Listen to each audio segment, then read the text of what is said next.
কম বেশি আগে আল্লাহ নবী যখন বিদায় হজে গিয়েছিলেন, আল্লাহ নবী জানিয়েছিলেন আনা খাতিমুন নবী, আমি শেষ নবী, আমার পরে কোনো নবী আসবে না, আখিরি নবী আমি, আমার পরে কোনো রাসূল আসবে না।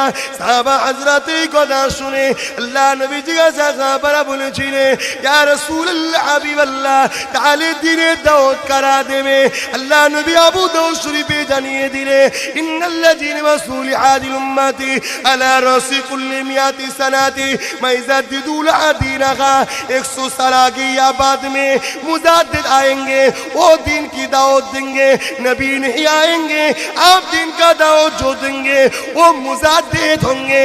मेरे पुरसिद मुजाद्दिद ज़मान थे हज़रत अबू बकर सिद्दीक़ अल कुरैश हाशिमी।